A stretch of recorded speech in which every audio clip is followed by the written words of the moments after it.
Bismillahirrahmanirrahim. Assalamualaikum warahmatullahi wabarakatuh. Let me introduce myself. My name is May Anjani Amsi from PBA 4, and then I will continue the material from Dewi Sartika, yaitu pendekatan untuk analisis kebutuhan.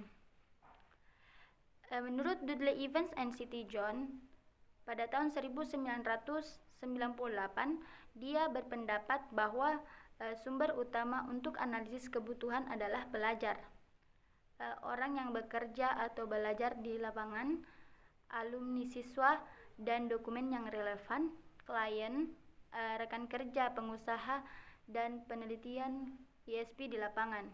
Salah satu kerangka teori analisis kebutuhan terbaru diperkenalkan oleh Dudley Evans and C.T. John adalah kerangka kerja teoritis. Model ini dapat dipandang sebagai model paling komprehensif untuk analisis kebutuhan. Model analisis kebutuhan ISP ini dirumuskan oleh Dudley Evans and C.T. John pada tahun 1998.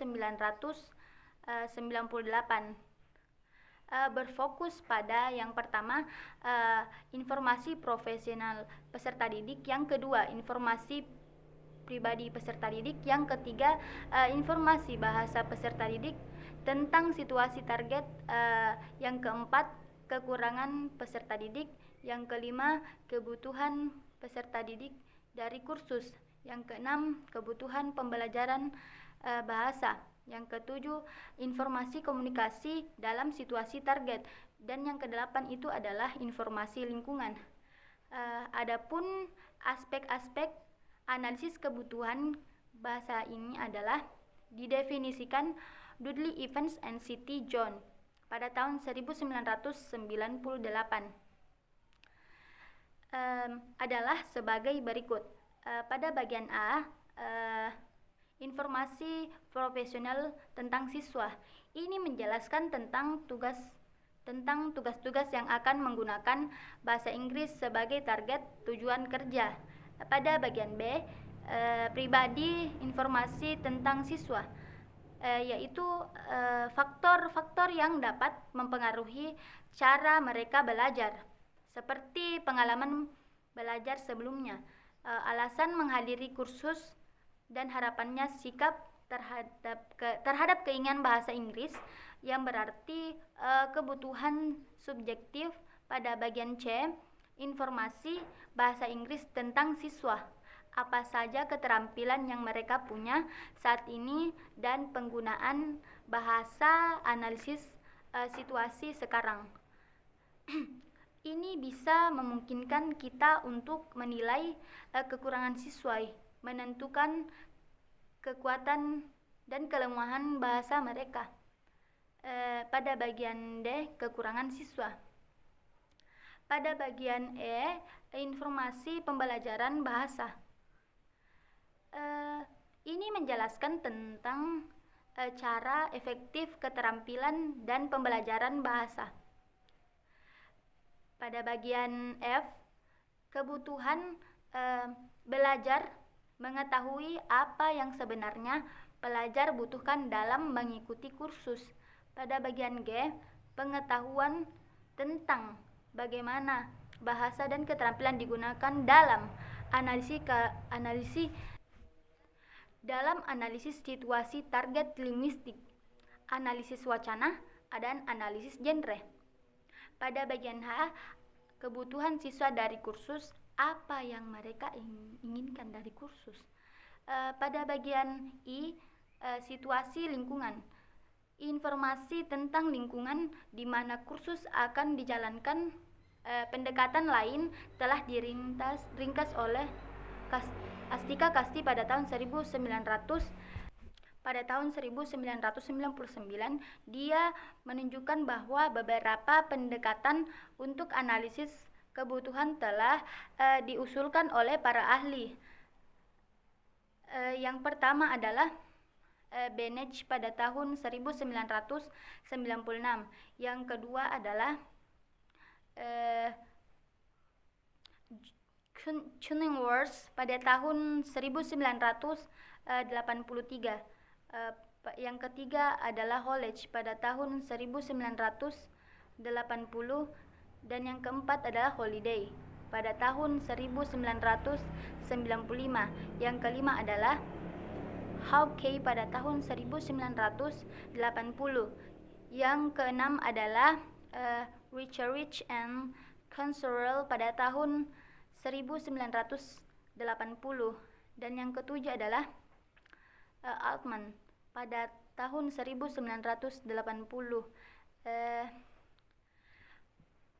Yang pertama adalah Hollage pada tahun 1980 mengusulkan metode self-directed learning, di mana pengajar diajar untuk dapat membuat sendiri proses belajarnya melalui pengalaman yang ia peroleh.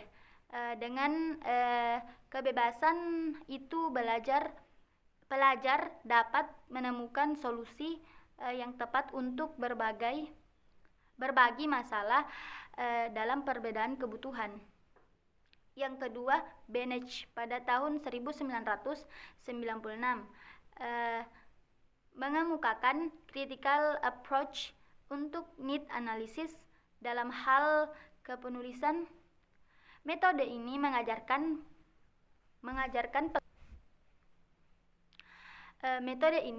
mengajarkan pelajar untuk mengembangkan kemampuan menulisnya, untuk mengevaluasi topik melalui tugas menulis. Pada bagian ketiga, Tuning Words pada tahun 1983 menggunakan 3 solve level dari Van AK sebagai dasar untuk need analysis. Pada bagian keempat adalah Holiday pada tahun 1995 mengemukakan pendekatan etnografi pada need analysis. Hal itu menyangkut pada faktor institusi dalam proses menjalankan need analysis. Need analysis sebagai desain kurikulum hanya dapat terrealisasikan jika hal itu diimplementasikan. Jadi metode ini menjelaskan bahwa need analysis dapat terjadi apabila lingkungan institusi mendukung, memberikan akses dan sumber daya yang dibutuhkan dalam pengimplementasiannya. Yang kelima yaitu Hawkeye pada tahun 1980. Metode de Mumbai dalam need analysis merupakan alat untuk desain silabus yang mana berisi profil lengkap mengenai pelajar dan apa yang mereka butuhkan untuk bisa mereka lakukan setelah proses pembelajaran, atau apa mereka yang butuhkan selama proses pembelajaran berlangsung. Ada 8 parameter yang bertujuan untuk mengetahui kebutuhan pelajar. Yang pertama adalah siapa pembelajarnya. Yang kedua, wilayah studi atau pekerjaan mana yang akan mereka butuhkan untuk bahasa Inggris. Yang ketiga, di mana dan kapan mereka harus menggunakan bahasa Inggris, dengan siapa. Yang keempat, menangani medis dan mode apa. Yang kelima, menangani dialek bahasa Inggris yang mana. Yang keenam, di tingkat apa. Dan yang ketujuh, untuk berpartisipasi dalam kegiatan komunikatif mana. Dan yang kedelapan adalah dengan nada apa. Kedelapan ini akan menunjukkan tujuan utama interaksi dialek, target level, dan kunci komunikatif para pelajar. Yang keenam adalah Rich and Cancerell pada tahun 1980 mengemukakan systemic approach, pendekatan sistemis pada need analysis.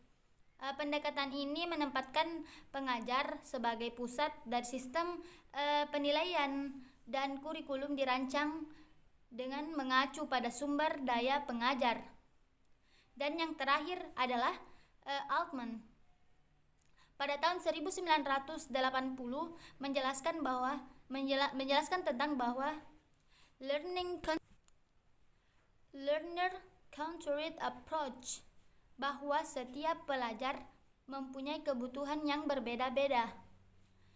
Itu pula dari perbedaan-perbedaan tersebut harus disesuaikan. Terlebih lagi, setiap mahasiswa mempunyai perbedaan yang unik dan need yang berbeda. Sekian dari saya. Wassalamualaikum warahmatullahi wabarakatuh.